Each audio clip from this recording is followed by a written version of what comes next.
Hello and welcome to Amá CONVERSA. How are you doing today? Another great day in chilly England, but Oh my God, it's I thought you were about to say the name of the town, which I learned how to pronounce it correctly right now. Where do you live, Emily? By the way, for all the listeners right now, we are talking to Emilia. She has the same name as my daughter, so my daughter's named after you, Emilia. we actually share the same birthday overseas. I remember Oh seeing my that on gosh, Facebook. September 22nd. Well, by the time I saw it, it was September 23rd, which was my birthday, and so I Yes. was like, no way. That is Like, what a weird. Yeah, the small world. same name and almost the same birthday, and they're both Virgos. So that's pretty cool. So, anywho, Emilia, can you please let us know where you live? Because it has a very interesting name, and I was pronouncing it wrong, and you taught me how to say it, and I was giggling like a little schoolgirl. Well, I actually live in a really tiny little village called Swanton Morley, where my husband is posted. But we are in the county of Norfolk. Um, You heard that right, yeah, everyone. yeah, it's spelled like Norfolk, but I quickly was corrected my first time saying it in front of a bunch of British people, and they laughed at me. They're like, "It's Norfolk." I was like, You're "Oh, like, okay, I'm I'm sorry." American, right? And I don't feel comfortable saying that word, but okay. I live in Norfolk. Okay, here we go. So Emilia, the way I know Emilia, and when we grew up in school, she was always called Emily. So when I was growing up, I always called her Emily. But when I put my Emilia in school, I want to make sure that it's Emilia.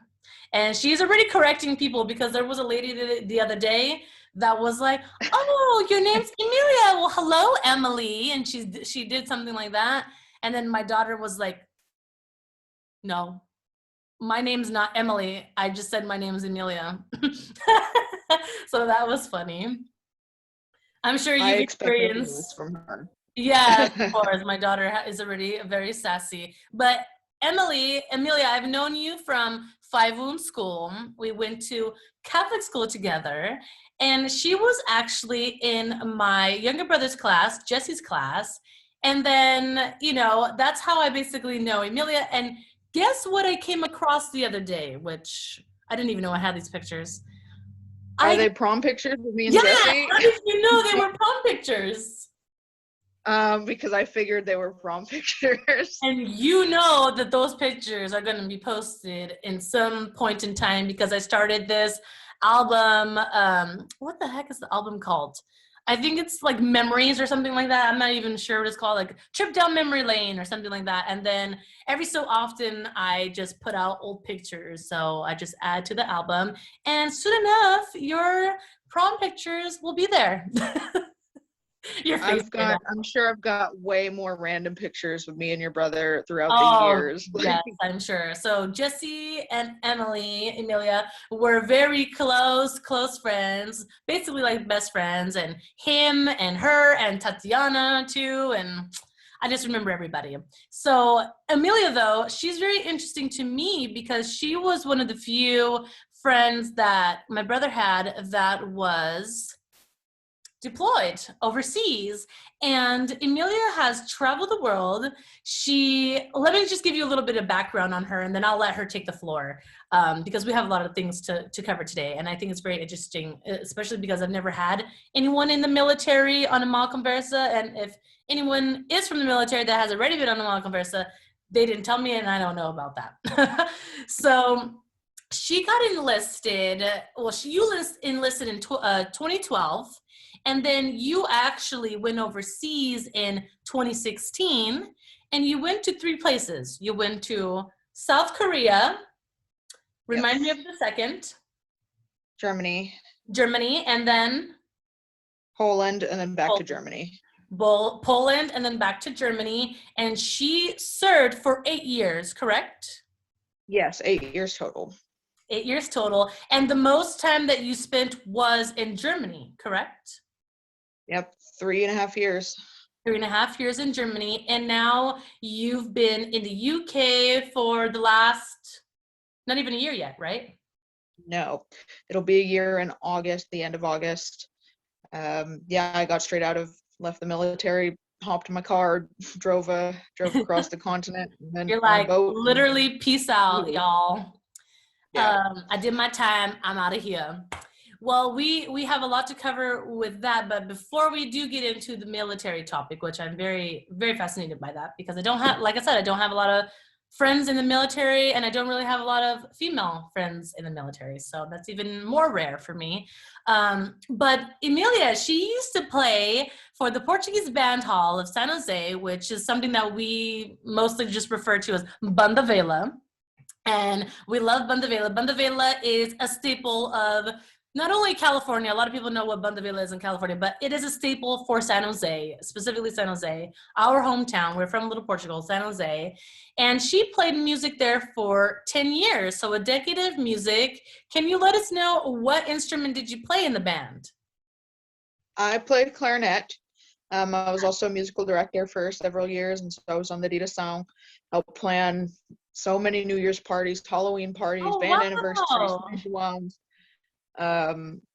all sorts of stuff. Was even involved when we hosted the Portuguese Band Fest, which Oh was a my lot of gosh. work. Yeah, I didn't know these things. I'm learning a lot right now. That's awesome. That's a lot of So work. yeah, that was Sure. quite a long time. My parents are still involved.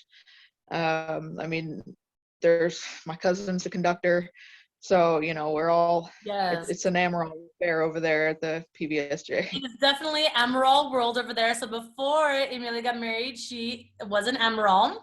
And I had to ask her, Emilia, what was your maiden name? Because I totally just spaced that. I don't know why, but Emerald. And Emerald, there's a lot of your family members there at the Banda. And when I had my wedding there, your mom actually helped me a lot, like organize and plan it out. So your mom is still part of the board. That's very good to know. And I just love that hall in general. I've always loved that hall since I was a teenager. And I really hope that our festivals come back pretty soon, because I know that we're all having withdrawals. And hopefully whenever you get to come visit again, that we'll have some festivals to go to, and that will be kind of fun. Let's cross Yes, our little I fingers. would. I Yeah. would love to take my husband to one. Oh I my think he God, might he would be love it. overwhelmed for about 5 seconds, and then would fit right in. Oh my God, how funny. So he likes big parties, big crowds, music, stuff like that as He's well. not necessarily a big crowd person, but he really likes to eat, Oh, then he will fit and right in. and he can drink with the best of them. So, Oh, then you he, know, are you sure he's not Portuguese somewhere down the line? Because he's if sounding you looked Portuguese at to me. pictures of him, he looks like he's straight out of the vault with his little flannel shirts and his baseball caps and his mustache. Yes, So, yes. And he's born in the UK, correct? Born and yes, raised in the yes, UK. Wow, that's pretty cool. yes. That is pretty cool. So, what was your experience? And I'm pretty sure you know this question's coming. So, what was your experience, A, with being a woman in the military? That's a very loaded question. So, we'll start Yeah. off with that one. And then, B, what was your experience on traveling in general? So, A, we'll start off with being a woman in the military, and then B, we'll talk about travel. So when I went active duty and really experienced the military and 24/7 life, I was already older, so I was 24. So it wasn't brand new to the world. I'd already experienced paying bills and everything. Yeah. So you're not like And 18 thankfully, straight out of high school when you went there. Yeah. no. Thankfully, the time of year I went, a lot of the other girls there with me were about the same age. So a lot of us had already gone to college or had some sort of college, some of us had kids. Oh wow. Some people had spouses were already in the military, so they're like, oh, we might as well just join too. Um, Oh wow, okay. so, um, it was like I went with a bunch of other mature people. So it wasn't like experiencing life for the first time. I mean, it was pretty. Did the military do that on purpose? Did they look at your demographics, the ages, and place you guys closer together, or Nope. how does that work? It was Just by just the chance? time that I was active duty. It wasn't the beginning of summer, so you didn't have a lot of high school Okay. people. It wasn't December when you get kind of like the end of people who couldn't figure it out in college, so they Oh just my God, you're joined funny. then. It was a lot of people who were just like, it's kind of middle of the road. Yeah. So I was very fortunate in that. I had my job, I was administrative. Mhm. So I was a human resources specialist. Oh, wow. First, I was a linguist and then changed over and was a human resource specialist. Cool. So, secretary for the Army type thing. Awesome. And so basically a lot of it's very female dominated. I was very lucky my first unit that I went to in South Korea to have a lot of very strong female personalities and leaders who were just awesome people. And then when I first got to Germany, my first supervisor, she was a former drill sergeant. She Wow. was getting her degree, just had another kid. Like, she was just incredible. Yeah. I still would look up to her today. Like, she was a great leader. So I was very, very fortunate to have Yes. strong women to look up to. But it is a very, depending on what you do and where you go, it could be a very man's world.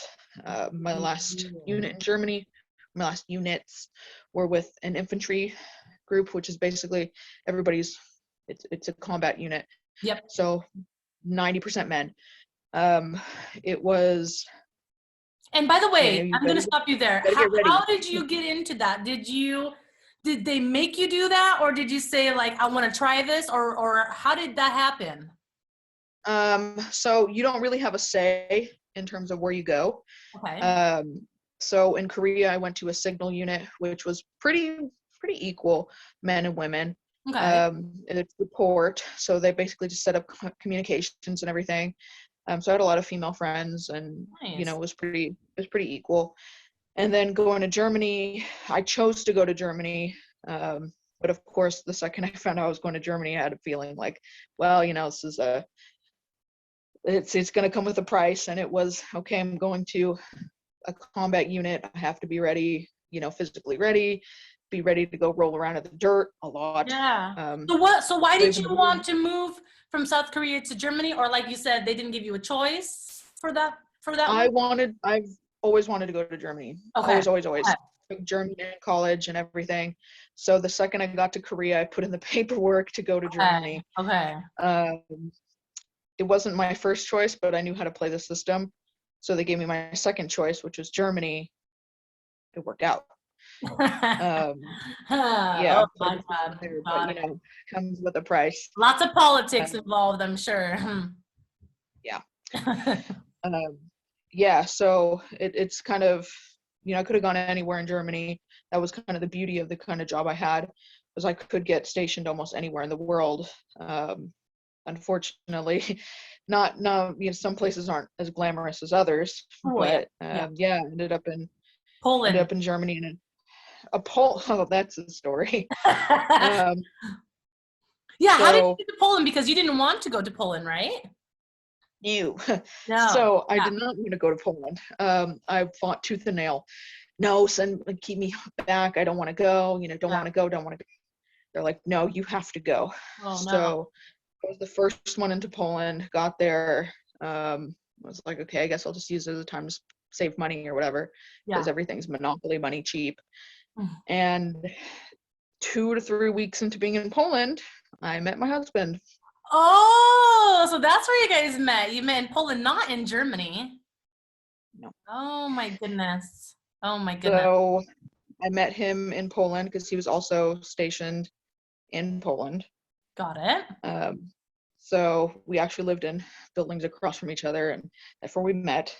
We were there for 6 months, and then I went back to Germany and finished off my time there. So it was a very long distance relationship. Oh my goodness. And how long did you guys do the distance for? The 3 years then? From September 2018 until August 2020. Yeah, wow, long time, the distance. But hey, it was all worth it because then you got married and now you guys are together in UK. So your guys' terms both ended around the same time, or He's still in. he's still in? Okay, So he's still in. he stayed in. I got out. As you're aware, the immigration process to the United States is a little Wonky. difficult. Yes, Yeah, of course. expensive. Expensive And too. and moving it, But moving back to eventually you do want to California come would have been back with hard. him. Is that what you're saying? Right. At some point, probably when he's done with his service. Yes. We would probably like to spend some time in the United States. We're not sure if it's going to be a permanent thing or like, how some Portuguese people just spend half the year in the Azores, it could be that. Yes. Well, you know what? That's funny you mentioned that because in a perfect world, if I could imagine a perfect world, which that's very hard to imagine, if I could imagine a perfect world, it would be I would live in California, I would live in Hawaii, and I would live in Portugal. And then the Portugal one would be split between Portugal and the Azores. So technically, I would have 4 places to live all year long. And so I would live in each place quarterly. So this quarter, I'm in California. Next quarter, I'll be in Hawaii. The next quarter from that, I'll be in I Portugal. wish. And then the Azores. Yeah, I wish. So if I could ever get to that one day, I think I have reached the top. Yeah, You I know? mean, honestly, that's pretty similar to what I would like to do. Would be quarter of the time in the UK, quarter of the time in the States, quarter of the time in the Azores, and then I mean I fell in love with Port, and I would love to Oh live my there. God. Yes. So me and you, we Um, both have like that gypsy soul in us that loves to travel, loves to move around and see new things. Not only see new things, we love to learn and we love to meet new people and make connections. So yes. there's another thing I want to talk to you about today. So you're very musical in general. You're a music director at PBSJ. You played clarinet for 10 years, which I commend you on that. It's not an easy thing to play. I tried to play before and I'm not good. But anywho, not only that, but I discovered that you have a beautiful singing voice. So Emilia is also a singer, and it was so cool when I discovered this because, like I said, we went to school together, elementary and middle school, and then you went to presentation for high school, right? I think it I was. went to MIDI. MIDI, okay, MIDI. Yeah. And so we, as far as seeing each other every day, we didn't get to see each other every day when we went to high school. But what I'm trying to say here is like, I never knew that you had a beautiful singing voice like that. Never, never, never. So when you were in Germany, was that the first time that you got to sing in public? No, actually. So when I was in college, a friend and I, we started playing music, backing music for another friend who was a burlesque artist. Oh, So we performed all over the Bay Area, from Oakland, San Francisco, that's so cool. various places there, just me, him, and our friend who would dance and sing. Yes. And occasionally she would give us a song that we could just play. And so, we were very fortunate to do that. And then we got together with some of our other friends, which turned out me and my guitarist slash bassist at the time knew the same people in a small world of Catholic high Hey, schools. that's the universe saying this is supposed to happen right now. You know what I mean? Yes. So we played in San Francisco, we played in Santa Cruz, and that was really cool. It was such a great experience getting to play things like the first big like Game of Thrones burlesque show, which was crazy. Wow. I wish I there was a played video for of that. I know it's kind of risque, but that sounds yeah, awesome. it yeah, it was quite. I had always dreamt of playing the Catalyst in Santa Cruz, and You some really get friends to of play the mine catalyst? actually, yes, Oh, wow. That's amazing. some friends of mine who actually met them because I started listening, found them on Pandora Music years before, let us open for them at the Wow. Catalyst. So that was a big deal. That So is, I've been yeah. playing music for a while, in a band like that. And then I always really liked singing, but I was told, your voice is too manly. Your voice is too manly. All Oh, right, that's cool. not nice. What the hell? Yeah, people are rude. Yes. But I, always liked playing music, always liked singing, and I hadn't done it in a long time, so I sang the national anthem at my graduation for Oh my God. advanced training when I was in the Army, and Wow. then hadn't done anything, just a couple Korea karaoke moments, but Oh, that's everybody in Korea fun. does That's fun. Korea karaoke moments. Everyone in Korea Um, loves karaoke, okay? yeah, exactly. Um, got to Germany, hadn't done anything, and then one day a friend in one of my old units was like, hey, I saw some videos of you singing on Facebook. I was like, oh my God, these things are so old. And he's like, I'm performing at a country club and I'd like you to perform with me. I said, okay, cool. And then he introduced me to somebody I already knew, but not super well, Mhm. who was also in our unit, who played country music. He's incredible musician, also distantly Portuguese. Oh, wow. And Is it the guy with the so banjo? The banjo guy? no, that's his name's Achilles. He's German. He doesn't speak English. Oh my Any goodness. English. But no, that's where I got to meet my friend. Like, really got to meet him, Austin Freeman, and his family, who became like my second family. Oh, Um, that's amazing. and the first time I got on stage at the country club and got to sing with Jeremy, I wasn't planning on. I thought I was just gonna sing, a couple songs with him, and I just watch. And then after the set, some of the locals, the Germans, were like, "We want you to sing with us right now." It's like, oh, okay, Like sure, right now, do not leave. We are keeping you for us. yeah. And so, I got to do that, and I hadn't done it in so long, and it was just like, wow, I've missed this so much. And then I came back. It was a every other month thing. Came Nice. back the That is next a time, great gig to performed, have. started going as much as I could, and then just started going even when I wasn't performing, just to go Yes. and see everybody, and just sitting at backyard barbecues with my friends and things like that. And it was really great getting back into music after That's years of amazing. just not. Yeah. Um, so it was, especially, like, I never could have imagined myself singing country music in Germany. That is so cool, especially Germany. Like, I didn't even know that they like country music there, but it Oh, seems to be oh, like they love a it. thing there, right? Like they love it. Yes, Yeah. there's country clubs all over the place, especially close to where there used to be military bases. Oh my Um, God, that blows my mind because there's so much history there. Because probably obviously the Americans probably started those country bars, right? yes, and Oh they're still wow. there. Like, some people just never left. Oh my God, so So you cool. have There's a lot of Americans from every Americans that go to those as well.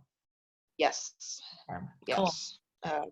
So it was, yeah, it was really fun. I still keep in contact with a lot of my German friends, and I hope that when this pandemic is a lot slows down, I'll be able to go back and perform with them or visit.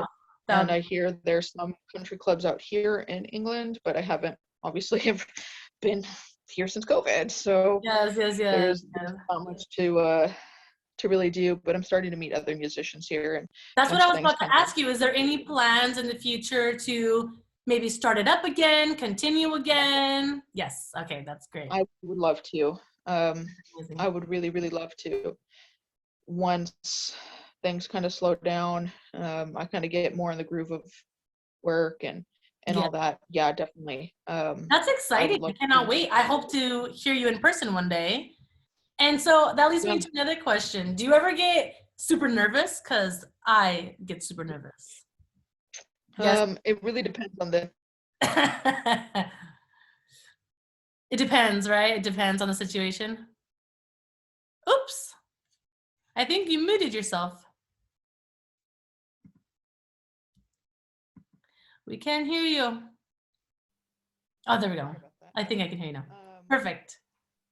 I sang at my graduation from NCO Academy, I was really nervous because it was Oh, all a cappella. It was a oh, cappella. no It was instruments. No a music, bunch of nothing. people. No, it was me and two other people. So, it was like, and I had a cold, and I was like, oh my God. Oh. Um, so that was a thing. But everything But went well, right? Sometimes we get yes, ourselves worked up and we get so nervous, but then in the end, it goes very well. So we need to yeah, calm down.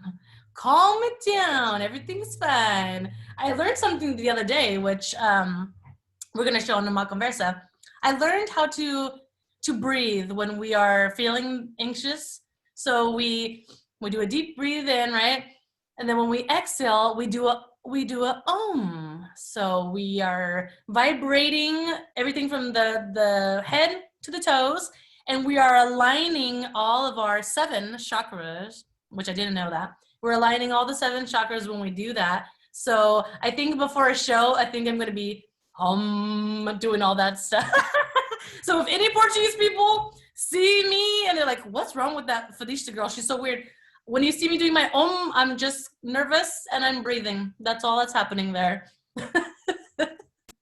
But anyways, Emily, I did want to talk a little bit more about traveling in general. So is there since you love to travel, right? Is there any goals in the future to see anything specific? I know you want to go back to yes, Portugal and see Portugal and see a bunch of yeah. things there, but where else would you like to travel?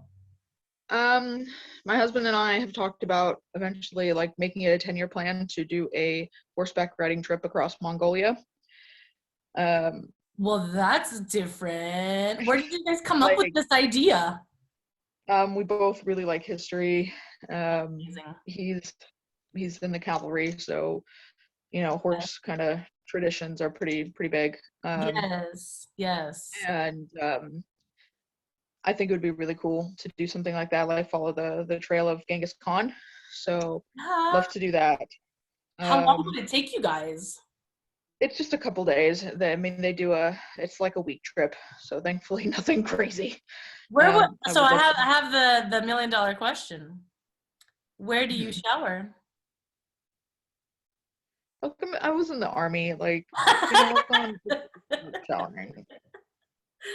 I just knew that was happening. Okay, so I'm not like a fancy lady at all. I'm very simple. I may look like I'm complicated, but literally this is very fast. It's like 10 minutes right here. But for me, like when I think of those things, the only thing that comes to my mind, not the poop or not the pee, like I could poop and pee anywhere. Like I don't have a problem with that. Sorry, TMI, but I have a problem when I can't shower. Like my brain, I really am, like my tattoo says, Tareia fora do mar. Like, I feel like I need the water in order for my brain to even wake up or work. So I guess I got to go to the army and see what it's like to not have a shower. I would never recommend that life for people who need that. It's gross, but Well, I guess learn to I make have to ask you do. another weird question then, because this is a crazy interview today with some weird questions. But so how long did people go in the military without showering? 2, 3 days? What do you think? Longer? 5? Yeah. Look, You only take a shower I on the know weekend, people. on Sundays. I know people who went almost 30 days without a shower. I No, know people who longer. no. Not because they didn't want to shower, Oh. but because that's just what had to be done. I mean, there were some nasties out there. There were some dirty birds Oh who no, I wouldn't didn't know this shower. at all. I didn't Given know the this at all. given the opportunity, still wouldn't shower. Oh. Um, Ooh, they just like to be stinky. yeah. Wonderful. Well, in I mean, Europe, a lot of people are very natural and they do kind of like that natural smells that we give off. So maybe since you were overseas, you encountered that a lot, maybe? no. No. They were The Americans first time that I were taking really, the showers. the first time I really encountered that was on a train in Paris. fun in a train. And Combined. I wanted to give Paris the benefit of the doubt. I really did. You're like, I don't even want to go there no more. From the airport to Paris, I was like, oh. Dying. Wow. What other kind of funny little thing that maybe like all the listeners of Amá CONVERSA don't know about the military? What other little funny quirk is there? So some people don't shower for 30 days. I just learned that. What else do you have to say? That I'm sure there's something else for sure. Guys don't like wearing underwear. They like to just free ball it? Free ball it. I know women sometimes love to not wear underwear. Sorry guys, if you're listening, like some of us, we don't. But no, a man, this is a thing. When they have the dingleberries waving around? Yeah. I don't know about that. I don't know about that. No. What about socks? You guys have to wear socks, right? Do you guys change out your socks? Change out their socks, but it's kind of like a thing you should, and a lot of people do. They change their socks before they change anything else. Yes. Yeah. Or you, yeah, or if you want to just try to be clean, you can just switch them inside out. No, you definitely like your feet sweat too much. That's nasty. So, like if you're walking for 20 plus miles, you're probably going to stop every 8 and change your socks. Oh, but there are people that don't. You said there are people that don't change. There are some people who don't, but more people would change their socks than take showers. Let's be real. Okay, hey, menos mal, how we say in Portuguese, menos mal. That's less bad, so that's good. And then another thing, since you found a lot of strong female colleagues and leaders in South Korea, and you did find the one that you loved in Germany, do you still keep in contact with them to this day? Yes, my old supervisor in Germany, I've kept in contact with her. She's kind of on a hiatus right now because she's finishing her degree. But I did send an email before I got out to my old Sergeant Major Harris, who was an incredible female leader. She ran marathons. She encouraged all of us to be more physically fit. She had a degree. She was just all around amazing. I was able to still keep in contact with her while I was still in the military. Hope she's doing great things. I know she is. Aww. And that's beautiful. Yeah, that was I'm lucky that she took the time to get to know us.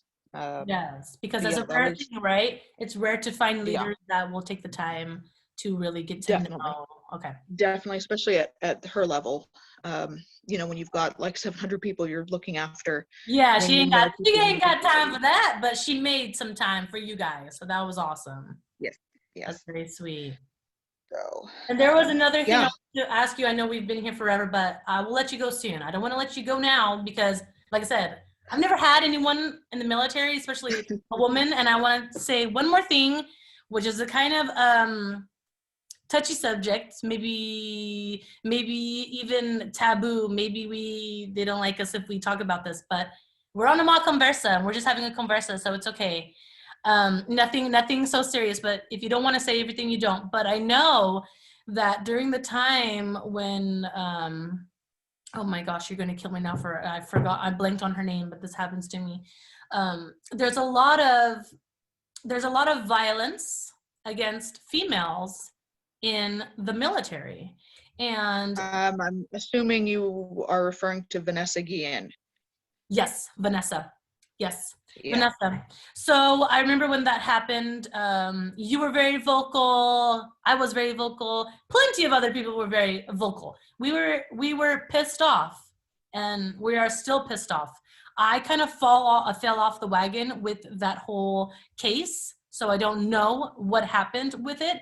But when me and you spoke briefly, you had mentioned that, oh, this is a thing that happens all the time. We're just hearing about this because her family made enough noise to shake some fences, and get some attention. But sometimes that doesn't happen. There's females that maybe they don't have family. Maybe they don't have somebody to make noise for them like that, So I wanted to talk a little bit about that. You don't have to say too much about it, but it is, I do believe that it's something that needs to be addressed. And I like to address difficult topics, and I like to be out of the box, and I like to be honest. Some things I like to stay away from, but this I don't want to stay away from completely. Because when you told me that this happens all the time, that freaked me out. Because to us, when the media shows us something, we think for the first time, like, oh, how horrible, like, oh my God, but we don't sit and think like, well, how many times has this happened? What number is she? And is this still happening? Like, we don't think that. We just think, oh, wow, this is so horrible, poor Vanessa. And then we start, only talking about Vanessa. But Emilia, there is a bunch of cases like this that go under the radar that we'd never know about, right? Did you ever know somebody or know of somebody that disappeared? Disappeared? No. Okay. Do I know people who horrible things happened to them? Abused? Yes. Yes. I do personally know people like that. That's so sad. And it's not, unfortunately, this doesn't happen to just women, it happens to men as well. Oh my God. And a lot of people forget that. A lot of people, especially in a male-dominated unit like Vanessa was in, she was in 3rd Cavalry Regiment, I was in 2nd.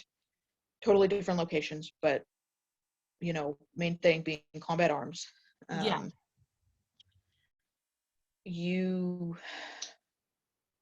And I know it might ruffle some feathers.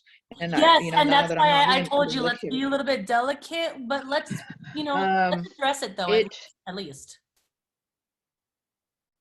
Women are sometimes preyed upon because they're seen as weak. Yes. And they're seen as like, well, there's no other woman around. What are you going to do about it? You either have to be one of the guys, or you're a slut, or, all these different things. And it's very difficult.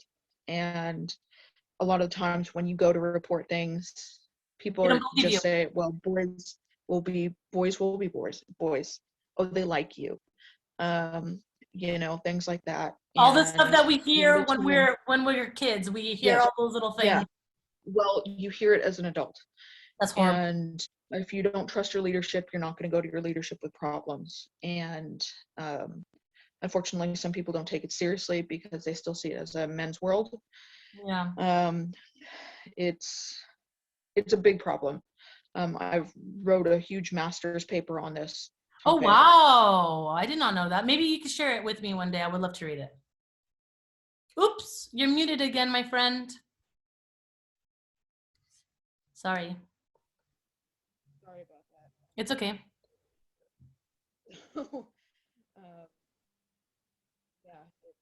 So it's a constant issue. Yeah. That is unfortunate. And people that have gone through difficulties. And Emilia, have you yourself ever experienced any kind of, it's okay, no worries. Have you ever experienced any kind of discrimination in the military for being a woman that you would like to share? You don't have to share everything. You could just say like a little blurb about it if you want. Yes, no, I have. And I can say it because it's not like these people are going to be watching this interview. And if they do, they need to hear it and they need to learn a lesson. So I definitely did experience stuff like that, especially in regards to body image. Oh my God. So there's a big problem with body image in the United States military, very much so in the Army, where you have to maintain a certain height and weight throughout your career. Wow. Doesn't matter if it's, doesn't matter if you're short but really muscular. If you don't fit the weight and the tape standards, you're going to run into things that could be a career ender. Oh, wow. So pressure to be fit for the entire 8 years, right? Yes. It actually, for me, ended up, I still have a bit of an eating issue. a weight issue in terms of like self-image. It's pretty gnarly. And it doesn't just happen to women, it happens to men. But this all kind of started because of that, right? Because of the military. Yes. Wow. Yes. Wow. Yeah, so that was a thing. But I'm not an athletic person. Never have been. Hate running. Hate running. I'm not good at it. I'm short. Yeah, running. I can walk forever, but I hate running. Yeah, exactly. I can walk all day, every day. I've walked 22 miles in one day. See? With 50 pounds on my back. Voluntarily. So I'm not a big, it's not a big deal. Yeah. I'm just endurance. I don't do running, but I can do everything else. But I've definitely, I've seen myself and other women be discriminated against in terms of how we look. Oh my God. My last 6 months in the Army, I had some health issues going on. This horrible time, COVID, obviously happened. I was dealing with the death of my grandfather, oh which no. was really traumatic for me. Very stressed with work, very stressed with trying to get a visa, being forcibly apart from my husband. We were brand new married. We weren't even in the same country when we got married. Oh my God. So there was this person who really didn't like me, and he was in a leadership position, and I knew that I needed to get back in shape. Like, I was not happy with how I looked, but the gyms were closed. I was really stressed. I was working up until 2 a.m. some nights.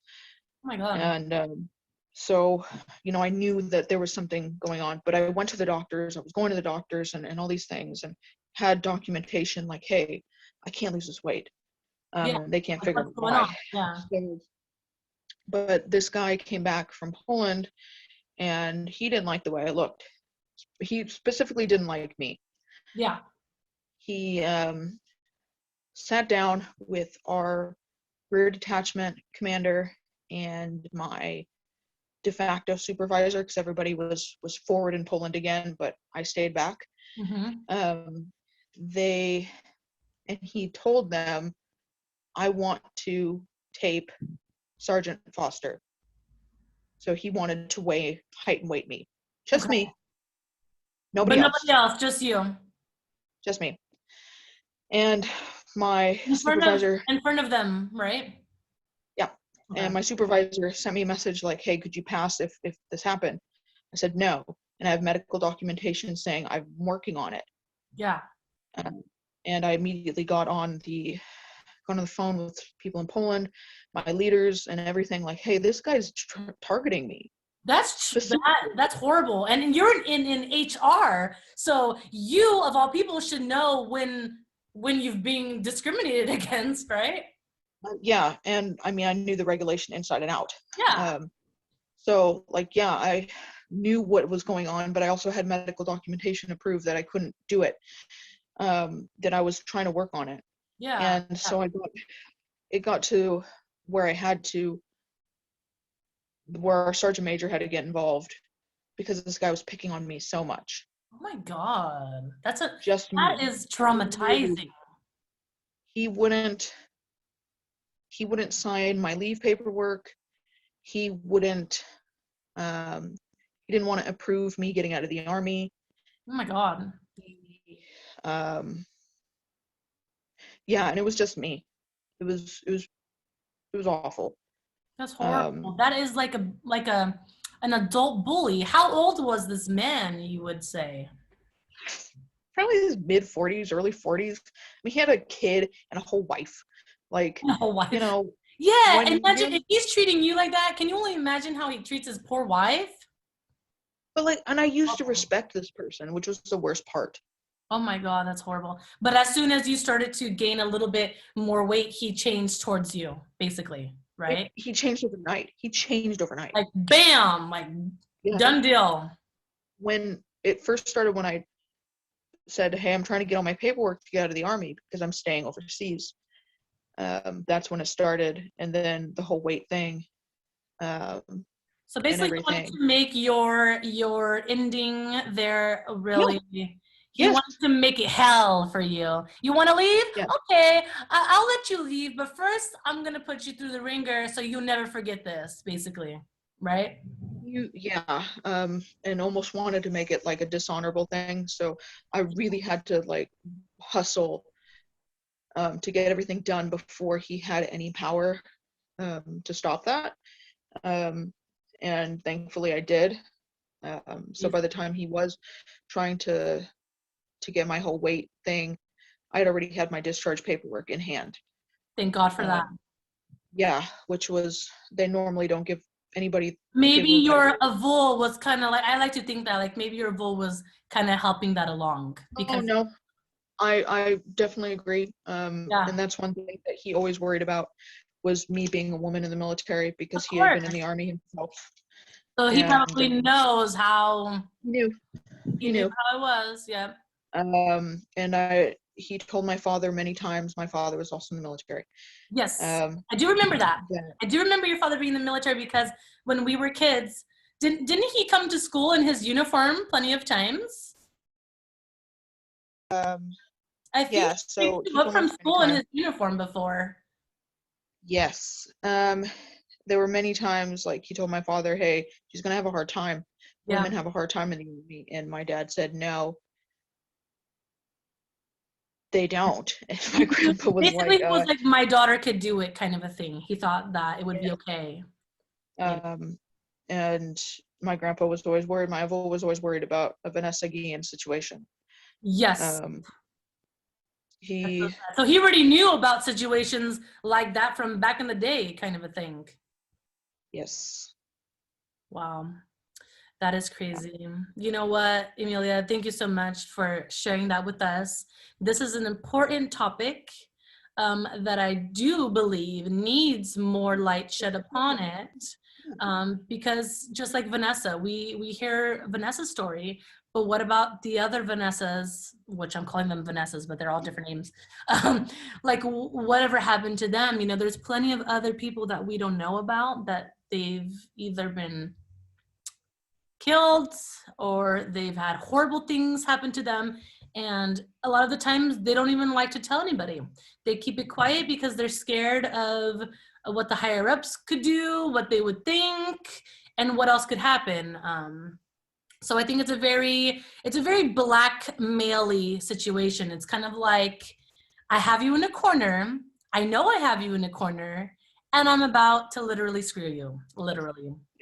Yeah. So I'm sorry that you experienced some of those things, but the thing that you can take away from that, which I'm sure you do, is that you survived it. It made you stronger. Thank God that's in the past. So there's a lot of bright, bright days ahead for the future. And I'm very excited to see what else you do with the music. And I can't wait for you to come back to the Bay Area and make a little visit. The last time I ran into you, we were in Monterey and I had my brother with me and you guys got to say hi to each other. And that was like the most randomest of things. Yes. So hopefully I do randomly bump into you somewhere. But Emilia, thank you again so much for being on Amá CONVERSA. I know some of these things were not easy to talk about, but I commend you for that. And your stories are probably helping other people that have been through the same thing. And you don't have to be, this is kind of sad, but you don't have to be in the military nowadays to experience discrimination against women. You can feel it in your workplace. Like I've definitely had to deal with that too, because the advertising specialties industry, Oh yeah. primarily men as well. It is definitely a man's world out there, and in the workplace, in the military, and I'm sure there's plenty of other sectors that it's still a man's world. But all I want to say is we're not going to give up. We're going to keep pushing because we have daughters to take care of. They're going to have daughters to take care of. And we need to nip this in the butt. I especially think that we went back in time. These 4 years, we went a little bit back in time as far as women's rights goes. I mean, it just blows my mind, to be honest. It's like, dude, are we in 1910? Are we in 1915? I thought this all happened in 1920s. I thought we got over this. Like, I thought we were good. but we're definitely not good. So we have to keep fighting the good fight. And it's stories like Vanessa's story and your story and all the stories alike that literally just make me want to bring more of these topics to light. And because sometimes we think the world is all roses and fairies and fairy dust and whatever else, but we need to think like there's a lot of stuff that's going on behind the scenes that probably needs more light shed upon it and needs more help. And the military is, I think, the first plan of action that we should attack, because people are there fighting for us to have our freedom, and then they're there trying to fight for our freedom and they're getting abused. No, I don't think so. So I think there needs to be definitely more women in leadership roles so that they can try to nip that more in the bud, is what I think is going to have to happen. I don't know when, but at least if we're etching away at the stone, at least we can make the full picture one day. Yes. Right? Well, thank you again, Emilia. I'm sending you a big virtual hug, and I hope to see you soon. I hope so Beijinho. too. Thank you. Bye. Bye.